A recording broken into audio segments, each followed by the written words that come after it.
and we hope that the quality of the discussion today is comparable to what we have in the magazine. But let me bring up my panel to open the session today. I guess I'll sit on this end.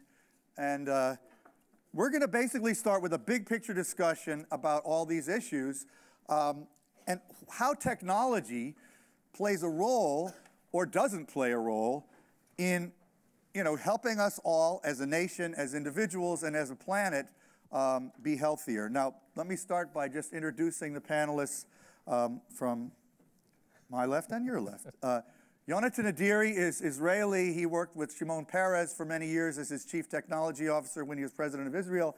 Now he's an entrepreneur, but he's very global, and he's got a lot to say about things he learned and as a government official, but also since he's been an entrepreneur, and he'll tell us a little bit about his company in a second. Esther Dyson, many of you know, one of the great thinkers of technology on the planet, been around for a long time, along with me. I've been there the whole time, pretty much, Esther. But Esther really has maintained a big picture about tech for many, many decades, and interestingly is now focused very, very heavily on healthcare. So we'll hear her explain why she's taken healthcare as such a personal crusade, as you will learn. Len Greer, let me get the exact title of the group. Johnson & Johnson Health and Wellness Solutions. Yes. Just quickly describe what that is, Len. We make those beautiful red folders that you have in front of you at the table. No, actually, we are a center of excellence of sorts at J&J, so our reason for being is really about putting behavior science and technology to work in all of the J&J businesses and for our strategic customers around the world. Great, and I'll come back to that in a second. Finally, Christian Masberg of Red Associates. Did I say that right? Okay, good. Pretty close. Don't ask me to spell it, though. But so you are kind of a big picture strategist, but even like a corporate sociologist. Is that a fair way of putting it? Just quickly describe how you think about what you do, Christian. The sociologist piece is probably the most precise. So it's trying to understand people and our practices and our behaviors and how we find our way around in the world and use that to figure out what to make. And you spend a lot of time on healthcare, but also other industries. I think half of the time is health. Yeah, fantastic. I want to start asking you a couple questions, Len, and then I think everyone else on the panel will have similar things to chime in on. But so when one of the things, we've been so excited to start working with Johnson & Johnson, which I have to admit, I did not realize how big and influential, and they are really the only global company that is valued comparably to Google and Facebook that's not a tech company. I mean, it's really amazing how big and important they are. And they're actually kind of a modest company. They just do great stuff. So we're happy to have them here explaining themselves a little more. But when you think about technology as a tool in healthcare, what do you think about? Well, I think it's insufficient. There's lots of fun discussion about the application of technology. And actually, you said we're not defined as a tech company. Our leadership would increasingly say we are. So the application of technology in healthcare is really important. It has great potential. But I say it's insufficient because there's so many examples, and we were discussing some before the panel, so many examples of technology being thrown at problems and not getting the outcomes, health outcomes or financial outcomes that anyone's looking for, or engagement. And that's because of a couple of key ingredients are often absent. One of them is person-centered design, really thoughtful design of tools that work in the reality of one's life as a consumer or patient. And the other is thoughtful behavior science. So when we put our tools to work, we're really focused on trying to drive healthy behaviors, getting people to take their medications, see their doctors, screen themselves, eat right, exercise, sleep, all of those things that we all know are really important, but they're really hard to do. And our focus is figuring out what's really going to motivate people and using that as fuel for behavior change. So to me and to us, it's really about getting all those ingredients right, knowing clinically what's important, knowing what behaviors are going to drive to the outcomes, designing something that makes a lot of sense, and enabling it with technology. Right, you even have a 7-minute workout that anybody can use. Free app, download it now at the App Store. I only learned that this morning. I was thinking, I should probably use that. Yes. Yes. So if you type Johnson & Johnson, when you get to H, it's the app right after Papa John's Pizza.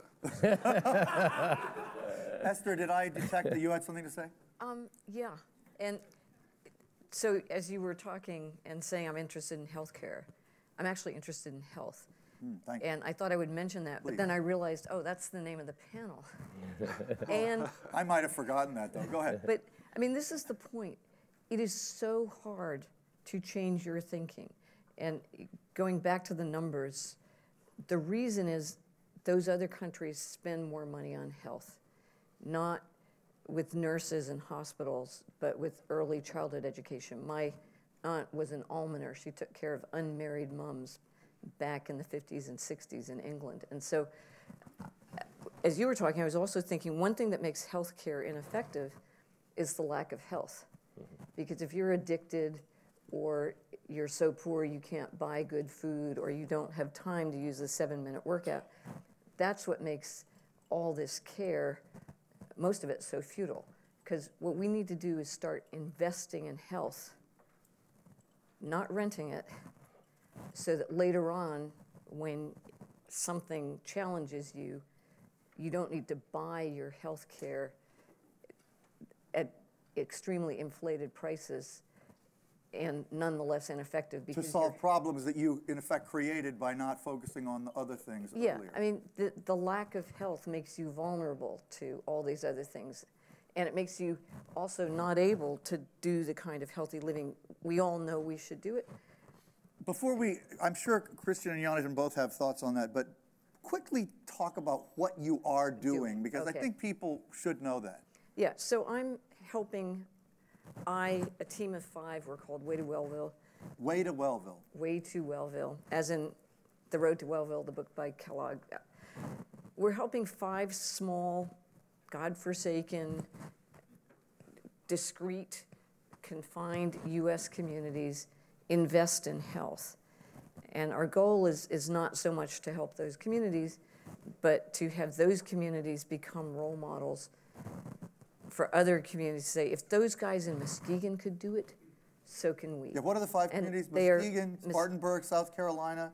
Right. What are the other 3? Lake County, California, just north of Napa Valley. Clatsop County, Oregon, northwest of Portland, and North Hartford, Connecticut, which does not fit our model because it's a subset of Hartford. But the idea is rather than kind of pour resources into something large and they just dissipate, we're doing it in places where if you make a change, it will spread through the community because you get the critical density that's so lacking. Okay, let me just cut to the chase in terms of your revelations from this, because I know you started thinking, we just got to get people to smoke less and eat better so they don't get diabetes, and that was your main kind of thinking. But what have you learned as you've tried to achieve that goal? So regardless of what I thought before, I've become much, much smarter and focused. I mean, fundamentally, if we don't fix the children, nothing's going to last. That includes the parents who transmit not just their genes, but their demons and their challenges to the kids. What we're trying to do is help create a generation of resilient kids. That starts with prenatal care, early childhood education, good food. Who's heard of adverse childhood experiences? It's a scale. Oh, And okay. it goes from Yeah. 1 to 10. Do you have one or both parents missing? Were you physically abused? Were you often hungry? Was somebody in your family on drugs, in jail? It does not include were you mistreated because of racism or discrimination, which it should, but it's a chart just like the one you showed. Whatever it is, if you had more than one ACE score up to 10, everything else, jail, teen pregnancy, incarceration I mentioned, diabetes, mental illness, addiction, Smoking. Yeah, I used to, They're all correlated. right, with I that. used to see smokers and think, oh, what a disgusting person. And now I think, oh, what a damaged person, because they can't stop it. And smoking is one of the most minor of all these things in many ways. So now we're focused on addiction, mental health, parents, children. There's a lot of money being spent on old people, and you can talk about that, and there's a big return. But for the systemic change, you should be investing in the young ones. Right, and just the last thing I want to point out, Esther's spending her own money on this. This is really quite a commitment, so thank you for that. Right. So anybody who, yeah, we're It's not out of kindness, it's out of frustration at the stupidity of how it works. well, it's nice that you care enough. Christian, why don't you chime in? Well, the stupidity is a good place to start. I think the pharmaceutical industry and the healthcare industry seems to be very, there's not very much infused technology in that industry. I was at a dentist the other day, and I took a picture of the folders on the wall. They still exist. But they haven't been opened in 10 years. Right, but they're beautiful. I mean, it looks beautiful and organized, but it seems absurd. And also, when you think about the way we sell pharmaceutical products, it is basically people sitting in cars getting kicked out of doctors' offices, just systematically, and in the tens of thousands. And we have very little understanding of what happens when people get in good routines, how they sustain routines, how they get into control with their own life. And I think it's sort of exciting that the big areas like education, healing, banking, those kinds of big societal areas are now being digitized, where the first 15 years was about playing and uploading pictures and so on. Now it's the real deal, and I think that's the most exciting thing. And we're dealing with a very, very low level right now. Very few things instrumented, very little data, very little real understanding of how to use this. So I think it's quite exciting times. So when you hear Len talk about, a design-centric approach, I noticed you were nodding at that. I mean, is that another way of describing what you're saying? Yeah, a human-centered one, right? So if you think about what we've done to education the past 20 years, there's been this conversation in Western Europe, where I'm from at least, and probably also in America, that we need to infuse the schools with more screens and more computers. Yet the impact of that, because we've done it in such a dumb way and such a just dump machines and technology on kids without thinking about how they learn and so on, means that the impact on the more computers country have implemented, the worse they're doing in math, which is really remarkable. And it's because we've done it without thinking. And I think if we do that with health, we're really screwing it up. So basically, what I think is that at the heart of it must be, how are we living, healing in our lives? And around that, you build technology, rather than start with the technology and just throw it at the system. Okay, and I should have said when I introduced Christian that we're giving out his really excellent book called Sense Making here, which is really a passionate plea for humanities and the liberal arts in our approach toward everything, and not just thinking we got to all digitize ourselves and solve everything. It's a beautifully well-written book, and I've been very much enjoying it. Jonathan, what do you got to say? I know it'll be interesting, because I know you. So I guess just spend a couple minutes on the personal story that brought me into the entrepreneurial world in healthcare, as I've spent a good 12 years in the public service, culminating in a role of CTO of the President of Israel. And when I came into the office of the President, President Peres was a founding father of Israel and a very known tech evangelist on his own right. I was 26 and he was 86, and he gave me one mission when it had to do with healthcare. He said, what are the forces that are going to generate the penicillin moment of the 21st century? That was the framing of my role, of my focus in healthcare.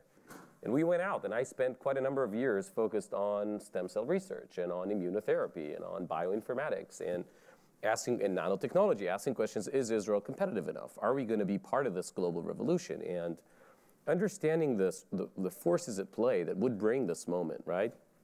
Exponential growth in computation, amazing material science, and all those, I got to understand that this is sort of happening, and it is important for Israel to be competitive there. But one of the things we're sort of neglecting, and to your point, Christian, is something that we call today, the company at Healthy.io, we call it Kardashianomics. It's this economics of Kim Kardashian type pop culture, where to a growing number, people are sharing pictures of themselves, and we sort of make fun of that, but that is an amazing power in healthcare.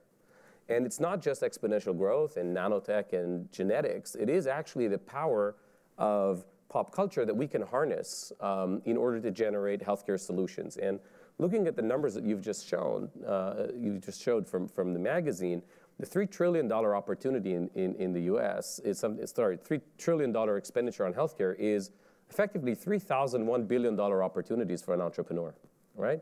And that's how we saw it. And it doesn't mean that you have to solve for, cancer via immunotherapy, and then that's a number of billions of dollars and tens of years.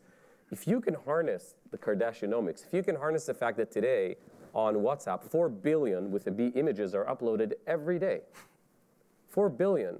That is a power that makes smartphone companies, be it Apple, Samsung, LG, and others, make amazing smartphone cameras to serve those, teens who want to share pictures every day.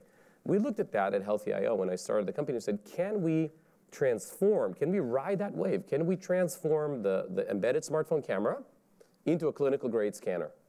And today, 4 years later, we are actually the first company in the world to have successfully gone through clinical trials and transforming an embedded smartphone camera, which is today used for selfies, into a clinical grade scanner. We are serving the NHS in England for multiple sclerosis patients, and we are now accessing the market for prenatal care and providing access in areas where people cannot access the system.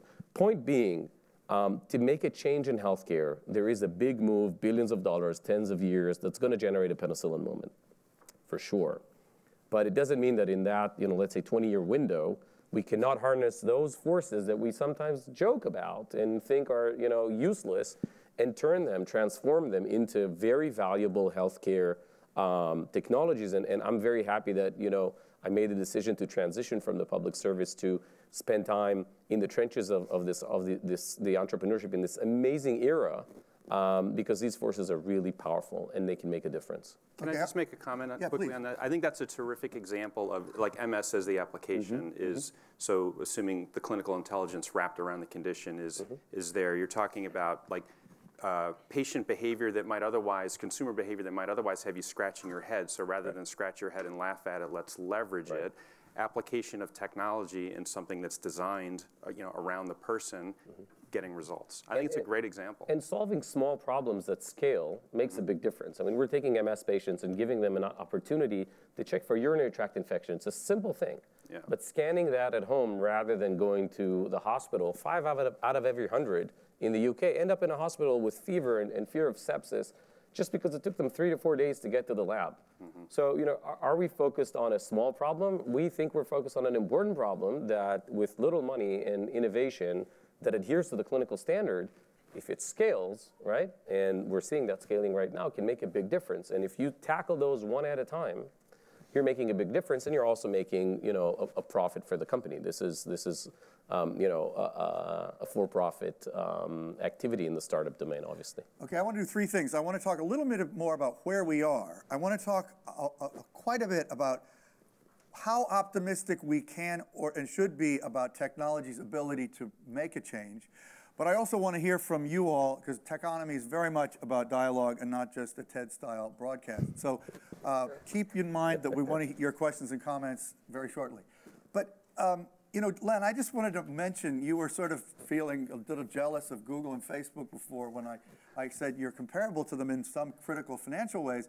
I don't think you should be feeling too bad. I don't feel bad at all. That you're not like them, because I think what's happening right now in society is that those companies are very rapidly shifting their image to be negative on a macro level, particularly Facebook, much as I often have been accused of loving it. I do sort of, but it's in a very difficult spot because this attentiveness that Jonathan is taken advantage of has a toxicity to it that is increasingly noticed by all of us, even at the individual level, and I think it's societally too. And I want to hear Christian on this because I know this is right up your alley, but anybody here could talk about it.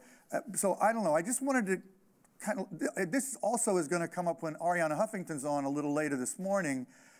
Both a believer in tech, obviously she started HuffPo and all that, but one of the main reasons she's doing what she's doing now, focusing on wellness and mindfulness and all that, is because she is so worried about the world we are now going into.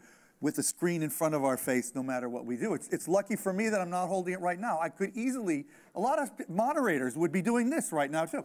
I mean, anyway, any comment? So the two companies, so Google and Facebook, if you think about what's at core about each of them, Google, think analytics, so the application of analytics, machine learning, artificial intelligence in healthcare, huge opportunity. Lots of companies in and around us here who are exploring that. Facebook, the behaviors, you sort of wonder, why does someone really care what all of these people think and what they're doing, and why do they post this or that? Well, rather than question it, it's an opportunity to really leverage it as a platform that people are using in their daily lives today to drive health outcomes, drive healthy behaviors. Yeah, there's huge opportunity to do it right. Yeah, right. So we welcome them. Yeah, well, you can work with them, absolutely, and I'm sure you are working with them. I think the China example that we've had a conversation about earlier is an interesting indication of that. When you look at Tencent, which is the Facebook equivalent, WeChat in particular. WeChat as their main product, I think they realize, and to an extent it's because there is no legacy healthcare system in China, so they can actually think of themselves as a healthcare provider to an extent. When you look at Tencent, about a year and a half ago, they launched their own glucometer, a piece of hardware. Imagine that you would buy a glucometer from Facebook, branded Facebook. So in China, that actually works. Tencent sells their own glucometer. And what they do is actually, when you open the glucometer by Tencent, it opens up your WeChat account. And it basically says, these are the 5 people with whom you're most in touch with. So we recommend that whenever you check for glucose on our device, we will beam that data to the 5 people with whom you're most in touch with. And basically leveraging their social network into a digital support system for them to adhere to glucometry. And I think as you see that happening in China, there's a reason. You see also Alibaba doing great things there. You see Baidu doing great things in that domain. I think there's a dimension of, maybe Facebook isn't going there because they don't want to get into the whole legacy business and conversation here in the U.S. around healthcare, whereas in China, because there is nothing there, those companies feel it to be very legitimate, both in terms of a business opportunity, but also as a force of good. Well, plus the government really wants the people to be healthier, and they've pushed them. Yep. Esther? So when I started this, I knew addiction existed, and people started talking about internet addiction and stuff like that, and I thought, yeah, right. The more I've studied this, there's a wonderful book by Maya Salovitz called Addiction as a Learning Disorder, and a second one called The Biology of Desire by Mark Lewis. You learn this behavior, and if life is insecure, you start going after instant gratification, whether it's drugs or cigarettes or images of cats or images of people you don't know, or the rush you get when someone comments on your post. And there's nothing inherently wrong with those pleasures, but it's when they start replacing all the other pleasures and you get so focused on them to the exclusion of everything else. So the point is to think about addictive behavior.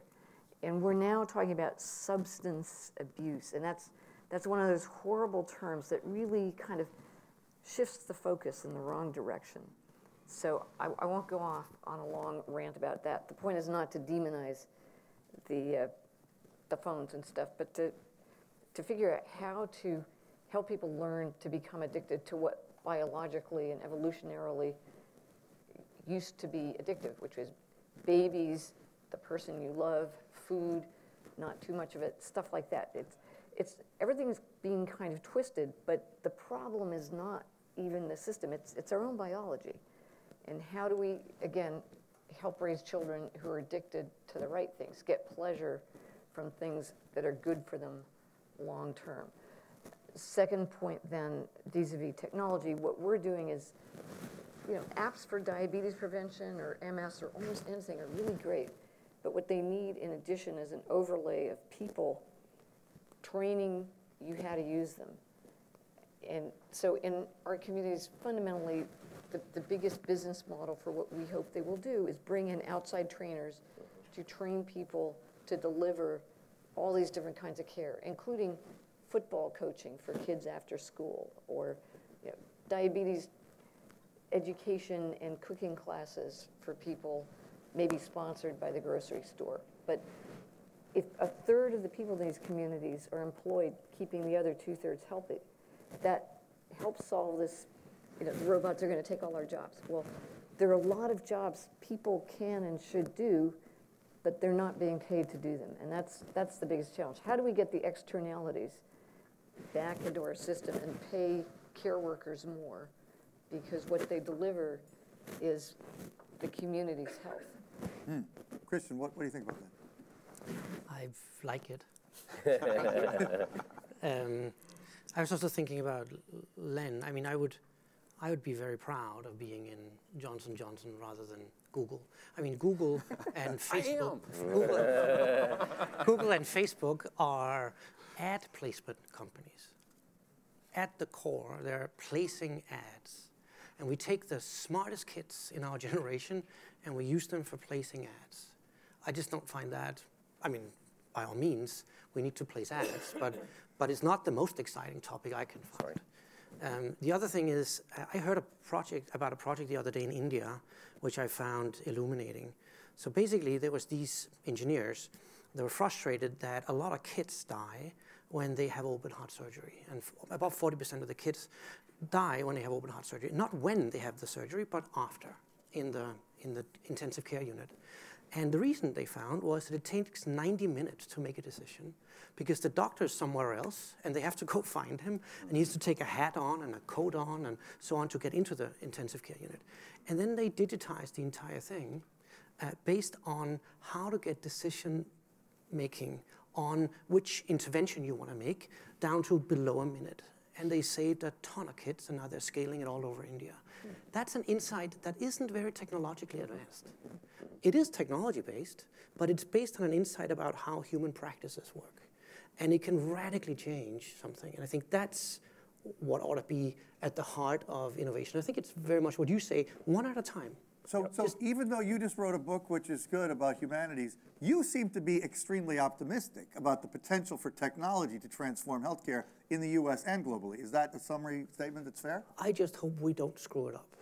Well, how would we screw it up? Doing what we normally do. Like, what have we done through IoT? We've just blasted stupid objects out of the homes that are not connected and are not working. So we all talk about the Not smart. secure, you mean? Yeah. Well, they're not using them. Yeah. So Alexa has a three-week lifespan. They play around with it, and it ends up in the graveyard. Yeah. So basically, I saw this stat yesterday that 26% of high bandwidth homes have some sort of IoT device, and most of those are not connected. Right? Which means we've been talking for 10 years about the smart home, yet we're just dumping technology on people rather than figuring out what would be helpful in the home. So I think if we reverse the model from human and out rather than technology and in, I think we can do massive, important things. Just maybe a quick point. I think in this context, what we found is that the regulatory bodies, for instance, in Germany and also the FDA here in the US, are actually very conducive to that. They're asking that question. Are you bringing in a new technology? How do you demonstrate usability of that technology? How do you show that people from the age of 18 to 80 don't make mistakes when they actually employ that technology? How do you show that it's simple enough? It's not an app, it's an app with a kid. I mean, it's not just using it. And I think that is a very important development. And comparing 4 years ago, discussions we had with the regulatory bodies and where we are today, that there has been a major shift there, which I think is a positive shift. And it's something we should be talking about and encouraging because it's not enough to have a tech running and show that this algorithm is better. You need to show as part of your clinical trial that a person getting that at home can get to a high level of usability within the right age groups. And so we're not generating, again, a set of technologies that are going to benefit 12% of humanity who can pay for them. Okay. And the regulators are a big part of that. I still want to go at the macro question of, should we be optimistic that technology is going to make a fundamental difference? I'd just be curious, Len, on your point of view. Well, as I said before, not on its own. So, these examples, like the throwing technology, your first example of the medical records in the doctor's offices is terrific. As an industry, we threw technology at that, created electronic medical records, and trapped all of this data in systems that we'd like to be able to use for other purposes. Run we by one cannot. company, Epic. Yeah. And there's a lot of work now to figure out, okay, how do we actually liberate that and make use of it because of the initial misstep and just the approach that was used. But I'm really optimistic about about the application of technology if done in the way that we described. I see Neil Grimmer from Habit in the audience as an example. What they're doing at Habit, applying design science around nutrition with behavior change mechanisms built in. I think that has great promise. Yes, there are apps and companies that will fail, but if you, I think, follow this formula that we're talking about, you're more likely to get to the Okay, I have one question for Esther, and then I want to hear from audience view. But, Christian, you're pretty negative on this ad-based model. And I got to say, even though I said, I do think sentiment is shifting towards Facebook and Google, et cetera. But I also am frequently in the position of people, when are debating with people about this, of reminding them that, people really do benefit from and enjoy the connection with others they get, particularly on Facebook, which is a transformative societal evolution event. And Esther, given you are the person who came from the PC industry and you're now here in the modern age, I don't need to keep saying you're old. I'm not. But you are a tech person through and through, right? You've been a tech person longer than anybody on this panel.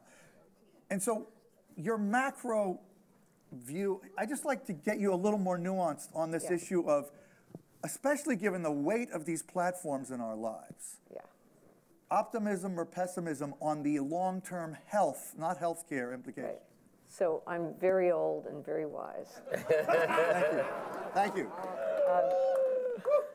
Fundamentally, it's like, so confession, I just invested in a company called Dopamine because I want to be there and help use it for good. And I would say that about everything. The potential, the political impact of Facebook in particular on helping people tell their own stories rather than have the government tell those stories, that has changed the world forever in a potentially positive way. Now they need to follow up and build real governments instead of descending into populism. But anything is also bad if overused. A nice scotch every once in a while is great. Becoming addicted to scotch is bad. So the challenge is, I'm optimistic if we do our jobs. It's not the technology, it's what we do with it. And that's almost too simple, or it's an elusive answer. Well, the problem is, in the United States, if you say we, you sort of mean the government, and I don't think too many of us are that optimistic about its capabilities at the moment. I don't mean Trump, I mean generally, long-term. Understood. It's just not really engaging with these issues from even Obama. Basically, we've been relinquishing responsibility for a lot of big policy decisions. Right, there's that, or there's what I call the non-inclusive we, which is when my nice, rich, white West or East Coast friends say, we were all devastated by the election. No, lady, not all of us were. There's a lot of people out there. Anyway. Who are angry for a good reason. Angry for a good reason that we ignored. And Trump understood they were out there. So the challenge is for us to become more of a we and to make social decisions. The way I would say it to somebody that didn't agree with a lot of what I think is, if you don't pay for it now, you're going to be paying a lot more for it later. And so society, as a we, needs to start investing in long term, whether it's bridges, Penn Station, airports, tunnels, or the most important infrastructure. Forget what happens to the environment. If human bodies and minds aren't in a state to enjoy a good environment, it's useless. So let's invest in the fundamental infrastructure inside people's heads and bodies. It's hard because we don't, in a sense, the biggest thing tech can do for us is enable us to see the externalities of what we're buying. So you go back to ads and attribution. Well, this thing full of sugar that people eat, what are the long-term costs of it? Not just in diabetes and diabetes care, but in lost productivity, in human unhappiness. Well, and there's data could really help us visualize some of that. Precisely. Okay. And I mean, to some extent, with Way to Wellville, we're going to be doing a lot of data about these 5 communities, and in a sense, the control group is the rest of the U.S. But looking at the predicted outcome versus the actual outcome, and then paying somebody back for their early investment in improving the outcome. Good. Who has a comment or a question? Okay, get the mic there. Mic is fast. Okay, thanks. Identify yourself, please. Yeah, Marty Sprinzen, a company called Vantic in Silicon Valley. And I would argue that one of the problems, and to some degree this question is to Christian, but to all of you, is that humans are not being thought of as being involved in the loop. Like your example about those doctors in India. The software probably senses a lot of what goes on. It's actually reported, but the communication doesn't occur effectively. And I think part of the reason is the tools aren't available. Admittedly, that's kind of a self-serving remark because that's what we do. But in addition to that, the orientation in Silicon Valley is more around automation and not getting people in the loop. And I think that there's a recent book that came out called The Fuzzies and the Techies that describes this to a large degree. And I think the author's in the room, actually. Is he? Is the author in the room? No, he's going to be here later. Scott Hartley. We have an article by him in our magazine. and Christian's book is very parallel. Go on. Okay, great. So I think that there has to be a change in orientation on the part of the builders of software, the actual implementers in organizations, and also the software products that are coming out that get people in the loop. Because just quickly, it used to be we automated system of records like CRM and HR and stuff. Now we're automating everything, and this orientation towards people is an absolute must, and it's not there yet. So I'd love to hear comments from the panelists on that. We love comments from the audience that don't have to be questions too, but who wants to say something? I think, if you take a completely different area like driverless cars, which is something everybody says they have, but nobody really has yet, the use case of that for people is a man sitting like this. How exciting, I don't know how exciting that is. But it seems like it's so exciting that we can do this, yet we don't think about what then? I mean, what then to do in that situation? And it seems like, oh, you can get your time back. Okay, but how, right? So it seems like there's very little thought about the human component, and I think we will fail without that component. And we might think that we can automate the hospitals, and we can do things that are smarter in the hospitals. But thinking that we'll take out the doctor and the nurse completely, we can maybe also just take out the patient completely, shouldn't we? I mean, it's just not a thoughtful way of doing it. And I think the fuzzy and the techie might be a good metaphor for we need both. We need people that can think about technology and analytics and so on, and we need people that understand the practices, behaviors, emotions, routines of normal people. And without both those components, we will fail again, like we did in education and in IoT. Yeah, in the healthcare application, I mean, we've spent decades presenting patients with, you should do this and do that. Here's exactly what to do and when to do it, and we act surprised when they don't do it. Mm-hmm. And that's because of, in part, what you're describing, a lack of real the human element as you're describing needs to be designed in up front. There's also a dimension that I think has to be mentioned is when you go to raise capital, and I think it's not by chance that it has to do a bit with Silicon Valley. When you come to VC and you say, I'm going to focus on wound care management and minimizing the nurse time from 6 minutes to 3 so she can spend time with the patient, that's not sexy. That's not scalable because you're keeping a human being in the equation, and today's funds don't like that.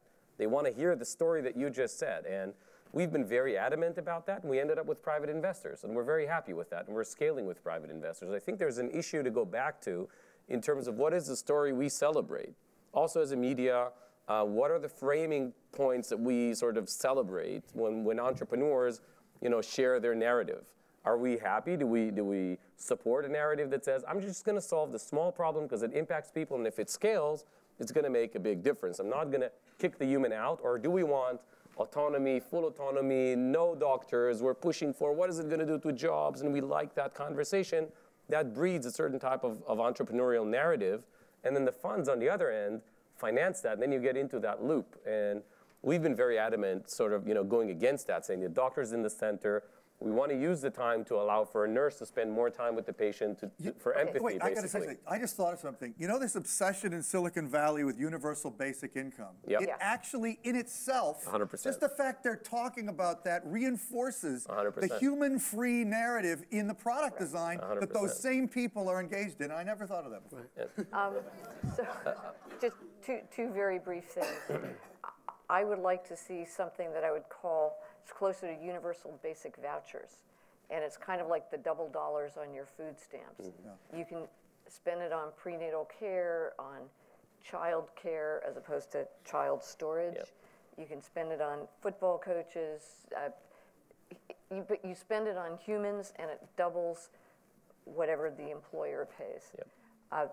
Second, all I can do on the actual question is quote Abraham Verghese, who wrote a wonderful book called Cutting for Stone, in which the medical professor asks, what medical care is best delivered through the ear? And the answer is words of comfort. Yeah. Empathy, yeah. Good. Okay, who's got another comment or question? Over here. Can we get the mic? I'm sorry, she raised her Oh, hand. okay, we'll get you, and then we'll get you. Please. Okay, that's fine. Hi, Let me this pick is- them, though. Okay. Hi, Esther. This is Lois Drapin. So I've been thinking a lot about some of the humanity and the choice of conversation that we have. In the beginning, as Esther knows, I've been very involved with adverse childhood experiences in the past few years. And recently I was involved with something you've been reading about in the Washington Post with loneliness and isolation with AARP and others. So here we have the beginning of our lives. And here, although loneliness and isolation can be with people with chronic diseases and caregivers, they've concentrated now on, with CareMore, because it's a Medicare component, it's older people, such as ourselves. And I'm actually getting to the question of what is in our culture in America that we can't talk about ourselves? And why do we expect the system to understand us when we may not be able to express ourselves in a way for us to be heard? So the thing about adverse childhood experiences, which is so fascinating, is when they are addressed, they stop the generational continuation of adverse childhood experiences. So it's sort of like pre-R&D if you think about a business enterprise, right? And I've really been struggling with this. The AARP panel at the Art and Healing Foundation Virtual Film Festival, if anybody wants to see it, it's www.artandhealing.org. It'll be on for a year, but you see some really wonderful films on loneliness and isolation and how it impacts caregivers, veterans, et cetera.